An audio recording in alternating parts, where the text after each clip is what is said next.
voudrais vous parler en ce matin du samedi, cette nuit du samedi 11 octobre, il est un peu plus de minuit. Je voudrais vous parler du cycle de 7 ans et de ces deux phases de conjonction et de disjonction directe, j'en ai déjà parlé, mais je ne répète jamais la même chose et je vois les choses sous des angles différents. Il y a là des paradoxes intéressants. Vous savez, les paradoxes, il faut bien les connaître, les paradoxes, c'est fondamental, les paradoxes.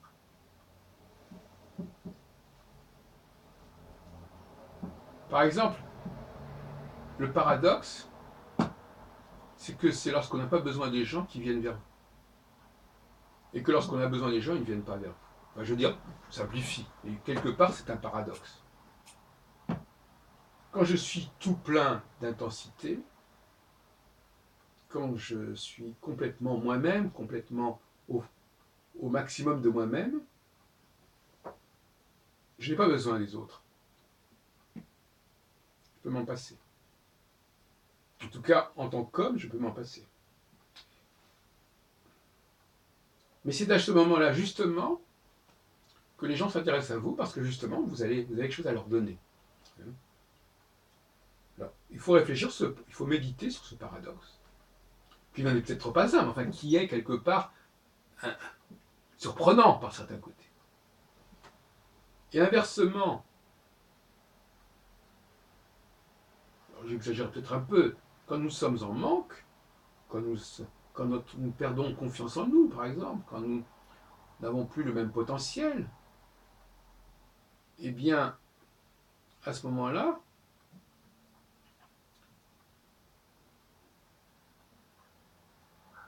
nous avons moins à donner à autrui.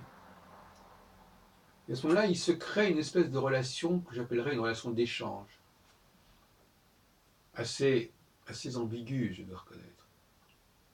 J'ai des manques, tu as des manques, unissons-nous. Unissons-nous, complétons-nous. Or, précisément, quand on est en pleine possession de ses moyens, on est complet. Et donc, si on est complet, on n'a pas à être complété.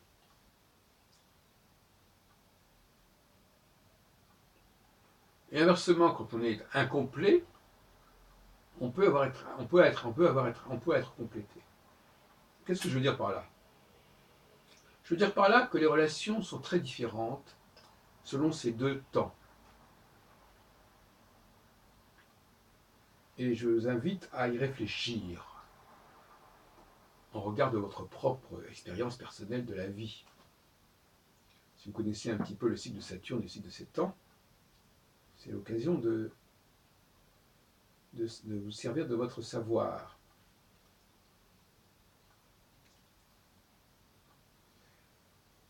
Pensons à cela. Mettons-nous du côté des femmes, du point de vue des femmes, qui n'ont peut-être pas la même intensité en phase conjonctionnelle que les hommes. Eh bien, ces femmes en phase conjonctionnelle, alors on n'a pas débrouillé encore si c'était l'homme ou la femme qui était porté par le cosmos, par certains signaux. Mais bon, on va laisser de côté cette question de l'œuf et de la poule.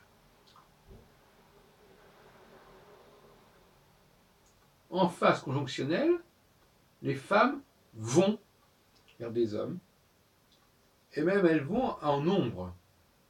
C'est le cœur même, c'est la logique même d'une forme de polygamie, et d'exogamie d'ailleurs aussi. C'est un peu la même chose, l'exogamie c'est sortir, c'est être attiré, sortir de son orbite en quelque sorte, et la polygamie, c'est quand il y a beaucoup de gens qui sortent de leur orbite. Donc, le mouvement comme ça d'attirance magnétique, d'aimantation, qui te fait penser au mot amour, l'amant, l'aimant, eh bien, ce sont les femmes qui vont vers l'homme, vers certains hommes particulièrement denses, particulièrement intenses. un peu comme un trou noir en quelque sorte, qui a une très forte densité et qui a une grande force d'attraction et donc de séduction.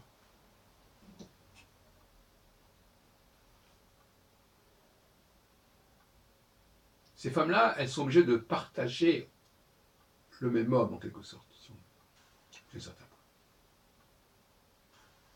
Mais c'est pas très important. On sait très bien qu'il y a des idoles qui sont aimées par des milliers de femmes ou des millions de femmes, mais ça ne change rien au problème. Au contraire, c'est même presque encourageant de ne pas être le seul à aimer quelqu'un. Et en face, inversement, de disjonction, quand il n'y a plus d'hommes capables de focaliser les énergies, focaliser l'attention, il n'y a plus d'hommes complets, total, et bien à ce moment-là,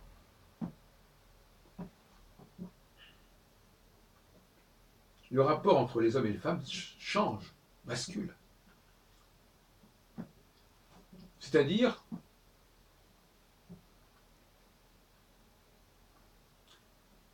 que l'homme se sent incomplet. Il a besoin de l'autre. Il n'est plus dans cette espèce d'altérité intérieure où l'autre est lui-même, en quelque sorte. Il a besoin d'un autre ailleurs, d'un autre en face de lui, et non plus d'un autre en lui.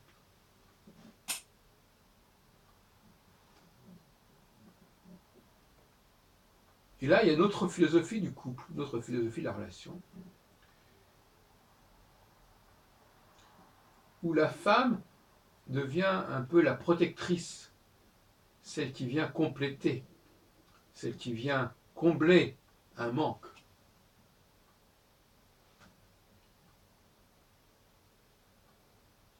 Et il y a une certaine forme de pitié,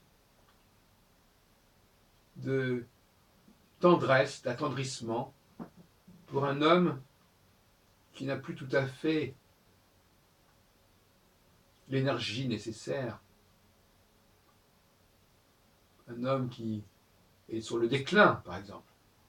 Et la phase finale du cycle de 7 ans, c'est une phase de déclin, même si elle est suivie ensuite d'une autre phase de renaissance, c'est comme une phase de déclin. Les femmes peuvent être rassurées de fréquenter des hommes déclinants. Déclinants par leur âge, déclinants par leur énergie, etc. Donc vous avez bien là deux scénarios qui alternent d'ailleurs. Comme on dit, on peut brûler ce qu'on a adoré, etc. Deux scénarios qui alternent. L'un du mâle dominant qui attire des femmes dont il n'a pas vraiment besoin, mais ce n'est pas une seule femme qui lui apporte de la satisfaction, c'est cet ensemble de femmes, cette convergence, cette dimension solaire qu'il a et qui le fait rayonner sur un ensemble. Et puis, il y a l'homme lunaire et non plus solaire, qui n'est plus que l'ombre de lui-même, qui n'est plus que le reflet du passé, qui est une sorte de has-been. Et là, c'est autre chose, c'est un autre sentiment que la femme peut éprouver pour lui. Et là, ce n'est plus le groupe, le collectif qui se prosterne devant son Seigneur, c'est le collectif qui impose sa loi. Je l'ai dit à plusieurs reprises, ce qui vient remplacer le mâle dominant, c'est le collectif. Ce qui vient remplacer le soliste, c'est l'orchestre. On passe du singulier au pluriel. Voilà ce que je l'ai dit.